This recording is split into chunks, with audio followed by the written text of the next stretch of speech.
যদি আমাকে কেউ প্রশ্ন করে যে কোন রান্নাটা খেতে ভালোবাসো কিন্তু যেটা করতে তোমার ভীষণ বিরক্ত লাগে, আমি তো কিছু না ভেবেই বলে দেব যে চাউমিন।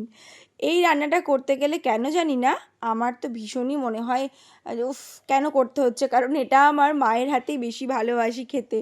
তো চলো দেখে নেই সেই রান্নাটাই রেস্টুরেন্ট স্টাইলে কি করে খুব সহজে বাড়িতে তোমরা বানাতে পারবে এবং হিউজ পরিমাণে। আমি তো প্রচুর সুন্দর করে এটা দেখানোর চেষ্টা করেছি তোমাদের, বাকিটা তো তোমরা সবাই জানো এটা বানাতে। তো চলো দেখে নেই। তোমরা দেখছো প্রিয়াঙ্কাস ফুড ডায়েরি, আর আজকে থাকছে কিন্তু এরকম সুন্দর একটা চাউমিনের রেসিপি, যেটা আমি কিভাবে বাড়িতে খুব সহজে বানাই এবং প্রচুর টেনশন নিয়ে বানাই যে ঠিকঠাক হবে। তো তার জন্য এখানে প্রচুর সবজি আমি এখানে কেটে রেখেছি, গাজর, পেঁয়াজ, দু রকমের ক্যাপসিকাম এবং একটু বেশি পরিমাণে রসুন কুচি। সাদা তেলে কিন্তু আমি রসুন কুচি দিয়ে দিয়েছি। রসুন কুচিটা ভালো করে ভাজা হয়ে গেলে পেঁয়াজ দিয়ে দেব। পেঁয়াজটা হালকা নাড়াচাড়া করেই দিয়ে দেবো গাজর। গাজরটা 2 মিনিট একটু হালকা ভাজা করে দিয়ে দেবো 2 রকমের ক্যাপসিকাম। এটা দিয়েও আবারও 1 মিনিট খুব ভালো করে সুন্দর করে নাড়াচাড়া করে নিতে হবে হাই ফ্লেমে। সবাই জানি চাইনিজ রান্নাগুলো কিন্তু হাই ফ্লেমেই ভালো হয়, কারণ সবজি গলে গেলে ভালো লাগবে না। আর আমি এখানে এই সবজিগুলোকে ভাজা করে আলাদা করে রেখে দেব, তারপর কিন্তু স্টেপ বাই স্টেপ রান্নাগুলো করব। আশা করছি তোমাদের দেখতে ভালো লাগবে। এবারে আমি সবজির মধ্যে অ্যাড করে দিচ্ছি গোলমরিচের গুঁড়ো আর সামান্য নুন দিয়ে হালকা হাতে একটু টস করে এটাকে রেখে দেবো। অন্যদিকে কিন্তু ডিমটাকে ভাজা করে নিচ্ছি। ডিমের মধ্যে আমি নুন আর গোলমরিচ দিয়ে এটাকে সাদা তেলে ভাজা করে নিচ্ছি। এবারে আসল কাজ, কিন্তু কড়াইতে জল বসিয়ে জলটা কিন্তু যখন ফুটতে শুরু করবে তখন কিন্তু আমি এর মধ্যে চাউমিন দিয়ে দেবো। আমি আজকে কিন্তু 2 প্যাকেট, মানে বড় যে প্যাকেটগুলো হয় সেরকম 2 প্যাকেট চাউমিন বানাচ্ছি।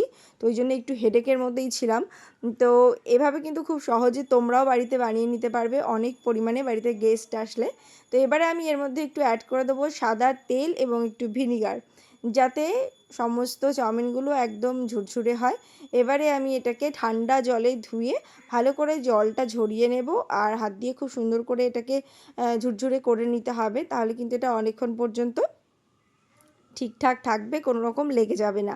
এবারে আসল কাজ, আবারও কড়াইতে সাদা তেল দিয়েছি আমি বেশ খানিকটা পরিমাণে। এবারে আগে থেকে ভেজে রাখা সবজি, ডিম সবটা দিয়ে দিলাম, আর দিয়ে দিলাম কিন্তু আমি ভিনিগার। ভিনিগার দিয়ে খুব ভালো করে এটাকে মিশিয়ে নিয়ে এর মধ্যে এবারে অ্যাড করে দেবো কিন্তু আমি আগে থেকে সেদ্ধ করে রাখা চাউমিনগুলোকে। চাউমিন যেহেতু অনেকটা বেশি পরিমাণে আছে, তাই তোমরা চাইলে দুবারেও করতে পারো। যেহেতু আমার কড়াইটা সাইজ অনুযায়ী আমি কিন্তু দুবারে করেছিলাম এটা।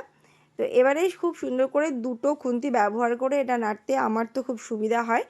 তোমাদের তোমরা যারা বাড়িতে বানাও এরকম প্রচুর পরিমাণে, তাদের কিন্তু মতামত অবশ্যই জানিয়ে তোমরা কি এরকম করো। আমার তো দুটো খুন্তি নিলে বেশি সুবিধা হয়।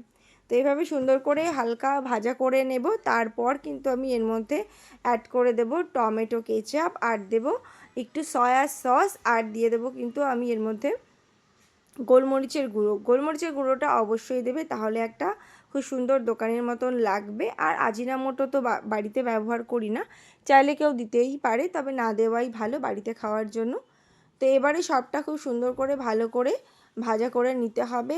আর চাইলে কিন্তু অবশ্যই লেবুর রস অ্যাড করতে পারো। বাড়িতে যখন বানাই তখন কিন্তু লেবুর রস নামানোর পরে অ্যাড করি, যেটা খেতে ভীষণ ভালো লাগে। তবে আজকে আমি করিনি, আজকে ভিনিগারই ব্যবহার করেছি। আর তোমাদের যদি রেসিপি ভালো লাগে বা ভিডিওর কোথাও কোনো অংশ যদি ভালো লাগে, প্লিজ চ্যানেলটা সাবস্ক্রাইব করতে ভুলো না। আর সাথে থেকো, পাশে থাকা বেল আইকনটাও প্রেস করতে ভুলো না, যাতে আমার রান্নার নোটিফিকেশানগুলো তোমাদের কাছে সবার আগে পৌঁছে যায়। তো এই যে আমার চাউমিন কিন্তু রেডি হয়ে গেছে। আর এদিন কিন্তু আমি চাউমিনের সাথে চিলি চিকেনও বানিয়েছিলাম। তো দুটোকে খুব সুন্দর করে পরিবেশন করেছি। এবারে ডিনারের পালা। আর ডিনারের শর্টস তো তোমরা আগেই দেখে নিয়েছো। আর এই যে আমার মহারানী বসে আছে, 1 প্লেট চাউমিন পাহারা দিচ্ছে। তো দেখা হবে আবার নতুন ভিডিওতে। সবাই ভীষণ ভালো থেকো।